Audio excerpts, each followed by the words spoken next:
Assalamualaikum warahmatullahi wabarakatuh. Salam sejahtera, salam sehat untuk kita semua. Apa kabar teman-teman? Semoga kalian semua dalam keadaan baik-baik saja bersama dengan seluruh keluarga teman-teman dimanapun teman-teman berada.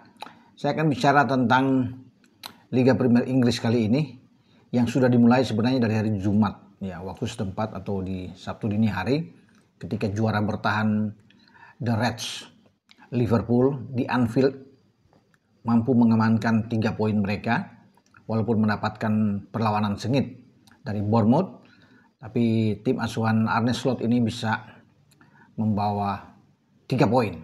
Ya, mereka menang dengan 4-2, sempat disamakan 2-2 juga ketika Semenyo menyamakan kedudukan itu ya. Tapi akhirnya Cody Gakpo dan Salah bisa menutup kemenangan dengan 2 gol ya di penghujung laga yang membuat Liverpool menang dengan 4-2. Ya, jadi 3 poin ini terasa sangat penting sebelum Liverpool tandang ke St. James Park untuk menghadapi tim kuat seperti Newcastle United. Menarik memang pertemuan antara kedua tim ini karena sebelum ini kan terjadi tarik ulur antara striker asal Swedia yang bermain untuk Newcastle, Alexander Isak, bomber terbaik mereka pada musim kemarin yang konon digembar-gemborkan akan diambil oleh Liverpool ya sebelum Ekitike datang, dan sampai saat ini kan belum tahu, padahal Isak pingin sebenarnya untuk ke Liverpool ya untuk bisa bermain di sana karena mungkin bagi Isak kesempatan menjadi juara ada di Liverpool bukan di Newcastle United ya. Saya pikir wajar juga, tetapi Liverpool tetap sekarang berjalan,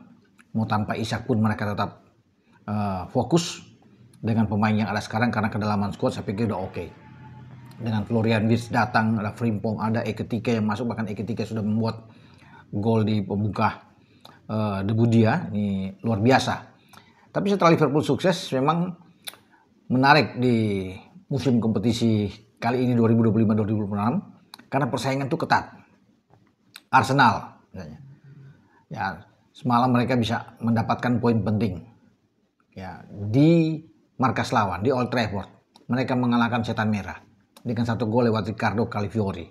Itu berawal dari umpan Declan Rice yang akhirnya dimanfaatkan oleh Calafiori, bek asal Italia ini. Juga karena ada Altay Bayindir ya, penjaga gawang dari MU, mungkin dalam tekanan Saliba sehingga tidak bagus dalam mengantisipasi bola. Jadi ke tiang jauh dan itu lepas dari jangkauan dia dan akhirnya bola disambar oleh Calafiori. Seperti terlihat sepertinya ya ada sedikit dalam tanda kutip pelanggaran atau kontroversial dengan Saliba, tetapi wasit Hopper ini tidak menganggap itu bahwa ada pelanggaran di sana dan tetap gol sah untuk Arsenal 1-0. Sangat disayangkan memang ketika mereka memulai kompetisi dengan sudah mendatangkan banyak pemain, Brian Mbeumo, ada terakhir dengan Benjamin Sesko ya, kemudian tidak bisa berbuat apa-apa sebelumnya juga, bahkan Matheus Cunha juga datang. Ini 3 pemain depan yang sangat kuat sebenarnya untuk mengatasi bagaimana kemandulan di lini serang MU, tapi akhirnya mereka kalah, tidak bisa mencetak gol ya. Dan apapun itu bisa dikatakan Arsenal bisa mendapatkan hasil 3 poin. Ini bagus buat Arsenal sebelum mereka balik ke kandang ya untuk bersiap pertandingan di pekan kedua. Ya, bagi MU sangat sayangkan bagi tim asuhan Ruben Amorim. Mereka sebenarnya tidak jelek bermain MU ya. Dalam penguasaan bola mereka tinggi loh. 62% berbanding 38% untuk Arsenal. Arsenal sebenarnya bermain biasa-biasa saja, ya, tidak istimewa kali ini kalau saya lihat. Nah, itu tergambar dari statistik mereka. Ya, ketika MU bisa melepaskan 22 tembakan, 7 diantaranya on target, sementara mereka hanya 9 tembakan dan 3 on target. Memang agar Anda tidak menunjukkan bagaimana intensitas serangan yang tinggi selalu dibangun oleh Arsenal. Bukayo Saka juga tampil kurang begitu oke, apalagi striker baru mereka Victor Gyökeres juga betul-betul mandul dan makanya ditarik keluar.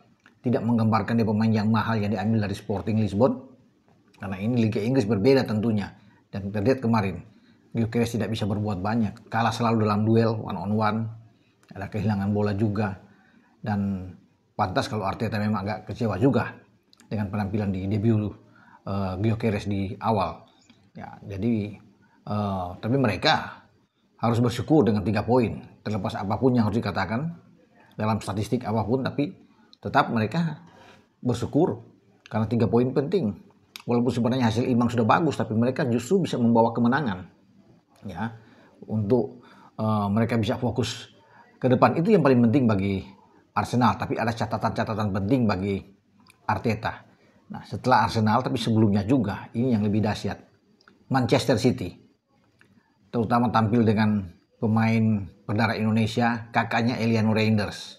Eliano kan bermain di Pexwool di Eredivisie, tapi Tijani Reinders datang dari AC Milan, memperkuat lini tengah dari City dan tampil oke. Mendapat pujian dari Pep Guardiola. Ya, pemain yang memberikan warna beda di lini tengah. Ya. Bagaimana Reinders bermain dengan etos kerja yang di mata Pep ini sangat bagus. Dia sebagai gelandang bertahan, tapi cepat di dalam transisi permainan untuk ada di depan. Dan itu terlihat dengan gol kedua dari City yang dibuat oleh Tijani Reinders. Ketika memanfaatkan umpan yang diberikan sangat terukur oleh Oscar Bob. Ini gol kedua yang setelah Erling Haaland membuat gol pertama. Dan Tijani Reinders dengan tenang. Naluri mencetak golnya dia tinggi. Ya, untuk bisa memperdayai kiper lawan. Ya, jadi mereka bermain tandang ya di Molineux. Tapi mereka bisa menghajar Wolves itu dengan 4 gol tanpa balas. Dan memang kalau lihat dari catatan di statistik di semua aspek, ini menjadi milik bagi City. Dan pantas mereka bisa memenangkan pertandingan ini dengan telak. Nah, khusus untuk Tijani Reinders, ini sudah tergambar di akhir pramusim ketika mereka bermain melawan Palermo dan mereka bisa menang telak dengan 3 gol. Reinders juga bermain luar biasa di situ. Dan lagi-lagi Pep menyoroti untuk penampilan Tijani ini. Pemain yang bagus katanya. Ya, jadi kami memang butuh pemain seperti dia. City memang kehilangan pemain yang pernah membawa City luar biasa ya. Ketika mereka juara ya, dalam hampir 7 tahun terakhir. Ada Kevin De Bruyne saat ini ada di Napoli. Kehilangan Kevin De Bruyne, datanglah Tijani Reinders dan dia menjadi penyeimbang yang kuat yang dibutuhkan oleh City. Ketika City juga tidak bisa memaksimalkan karena selalu cedera terhadap Rodri, ada Tijani.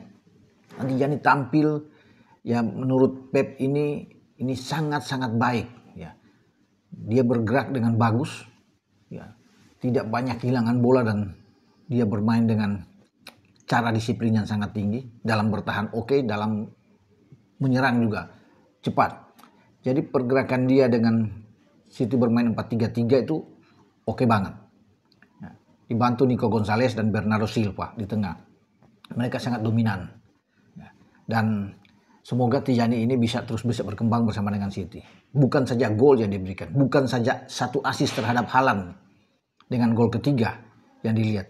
Tetapi lagi-lagi cara dia bermain dengan sangat bagus. Nah, itu di mata Pep Guardiola dan Haaland memuji juga penampilan dari Tijani Reinders. Brace dari Haaland ini oke. Dan lihat gol pertama walaupun itu umpan dari Rico Lewis, tapi berawal dari cara cerdasnya seorang Tijani untuk bisa mencip bola, mengangkat bola, melewati di belakang pertahanan lawan ya, untuk bisa disambut oleh Rico Lewis. Dan Rico Lewis ini bisa memberikan umpan yang dengan tenang diselesaikan oleh Erling Haaland. Dan memang mereka mendapatkan mutiara yang oke, yang bagus bagi seorang Tijani Reinders. Tidak sia-sia mereka merekrut Tijani Reinders untuk bermain di sektor tengah. Nah, ketika Tijani sedang bagus, mereka nantinya akan menghadapi laga di pekan kedua dengan Tottenham Hotspur. Mereka balik ke kandang, tapi Hotspur juga lagi bagus. Kemarin melawan Burnley, Hotspur menang dengan 3 gol tanpa balas. Richarlison membuat brace. Dan ini menjadi partai yang menarik. Boleh dikatakan big match kalau kemarin itu MU lawan Arsenal sebagai big match di pembukaan Liga Primer.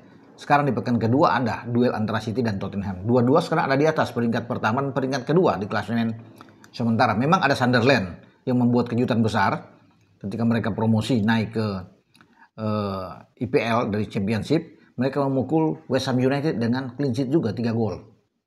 Ya.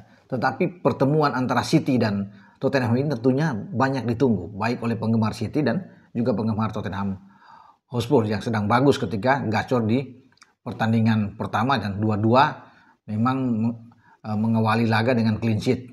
Ya, cuma dalam selisih gol memang City ada di atas Spurs. Nah, kita akan tunggu nantinya pertarungan itu di pekan kedua karena memang City bukan tim yang tidak pernah mengalahkan City, ya. Spurs maksud saya bisa mengalahkan City karena mereka dalam mungkin beberapa musim kemarin pernah mengalahkan City juga bermain di kandang City. Jadi ya ini harus berhati-hati di Etihad. Mereka mendapatkan lawan yang kuat. Ya, pasti ini duel seru yang akan terjadi dan Pep siap untuk menantikan laga ini. Dengan saya Bung Ropan ya berbicara soal pembukaan IPL dan persaingan yang sangat bagus. Chelsea juga di luar dugaan juga tertahan, hampir kalah saja bahkan melawan Crystal Palace sama London. Untung saja gol Eberechi Eze dari tendangan bebas itu dianulir karena ada dorongan Guehi di sana. Kalau enggak mereka bisa dipermalukan di sini. Sehingga menurut saya ini IPL yang sangat menarik. Pertarungan yang keras yang akan melibatkan Liverpool, City, Arsenal juga termasuk dengan Chelsea dan tim-tim lain yang bisa mengganggu sebagai kuda hitam. Sampai di sini saya berbicara, mereview IPL teman-teman ya. Ciao.